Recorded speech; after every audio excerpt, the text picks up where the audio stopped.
back. You're watching Power News.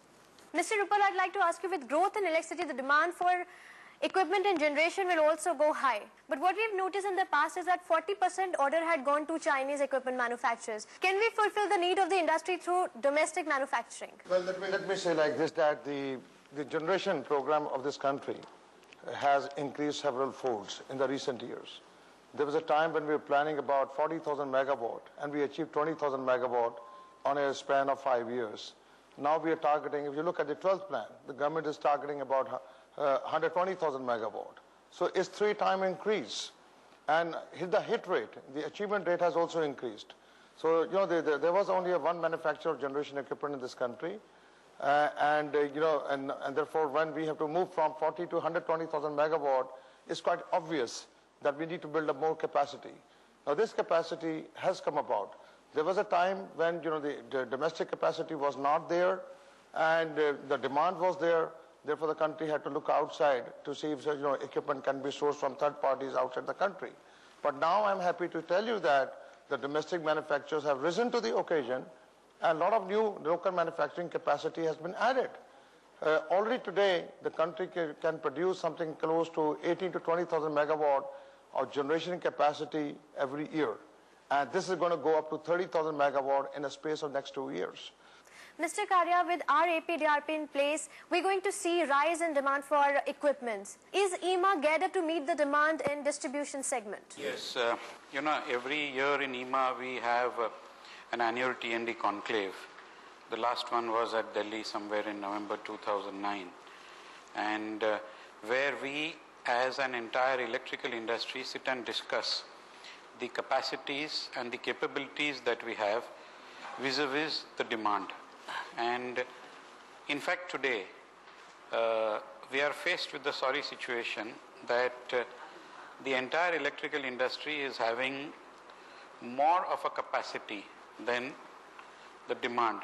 The demand as such is where it's a bottleneck is in certain areas, you know, where there is a tussle going on about Chinese imports, etc. But apart from that, transformers, cables, conductors, switchgear, or basically T&D equipment, we have more than adequate capacity. We are taking steps to add capacity, whether it's generation equipment or transmission distribution equipment. The demand is growing, there's no doubt about that. But going forward, we have to be very careful about quality issues. There are so many new players entering the field to take advantage of the gap in this area that quality issues could become a matter of concern in the years to come. So that is an area where we need to put our heads together and think about what kind of quality control measures, what kind of procedures we follow to procure equipment so that quality of equipment does not become a major issue. In the electrical industry, added to the quality, there is also a technology issue where we are not adopting the latest technology prevalent world over, which we need to, if we are to really give impetus to the growth of the country and to reduce the losses, both in actual terms as well as in percentage terms, then technology would have to play a very big role in taking us forward. The problem today that is occurring is lack of standardization, lack of technology, and lack of quality. I think these are the three main issues facing the industry today. You're watching Power News, and today we are discussing Maharashtra's power scenario. Mr. Rathore, I'd like to ask you, Maharashtra has the highest power tariff in the country.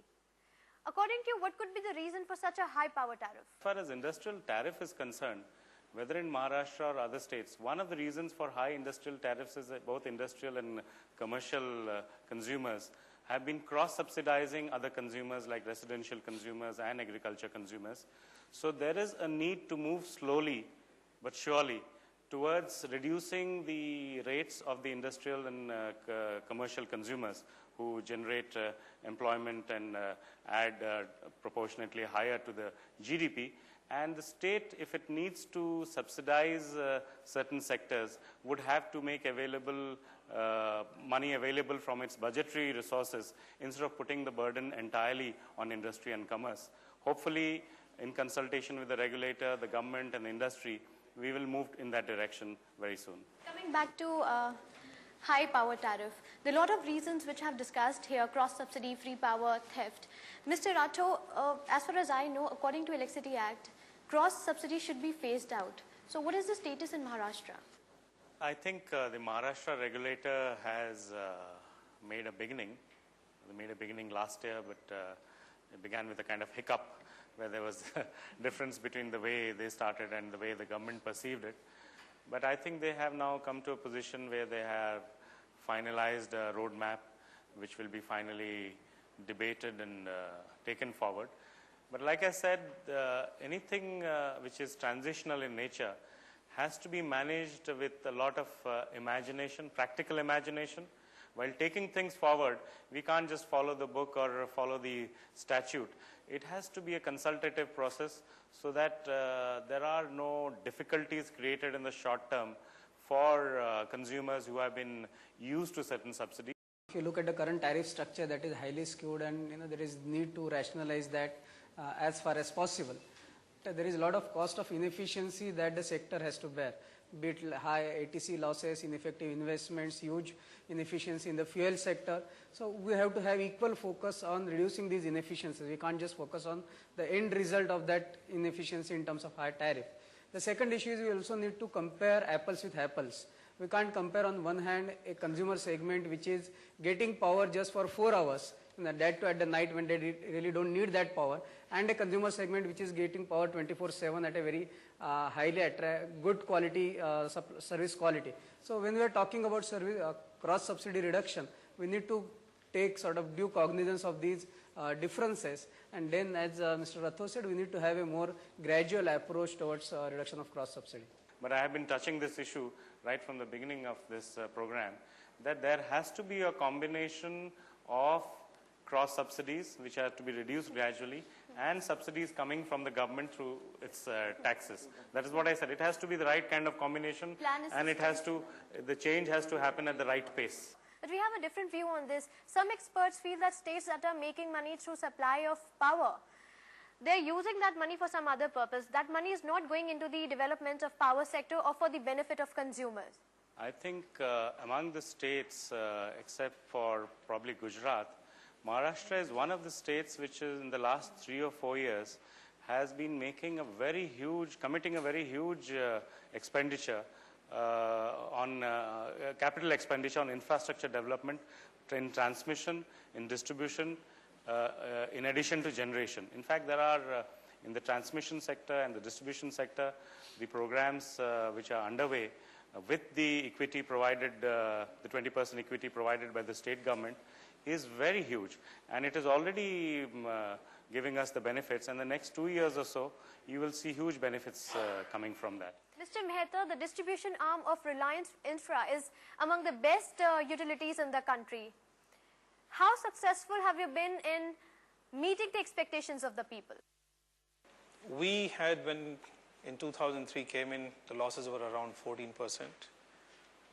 And I'm talking of AT&C losses, and now we are around 9.5 to 10%. The biggest challenge now we are facing, and I'll come to what all we have done in a very general way soon thereafter. What is the biggest challenge we are facing today is the unorganized developments which we call as slums. Now, there's a cost attached to it. You can deploy manpower. How much manpower can you continuously deploy? Because these recurrence happens very fast. So we have taken an initiative in an identified area how to transform that control through a technical means. So we're trying to, make entry barrier at all potential points where they can enter into stealing their energy. We have achieved some success to it, and I think within the next 6 months we should have a reasonable solution to it. Once that is done, then we'll be able to transform that into the entire area of ours, and we should be able to bring down the losses further. We'll quickly slip into a short break. You stay tuned.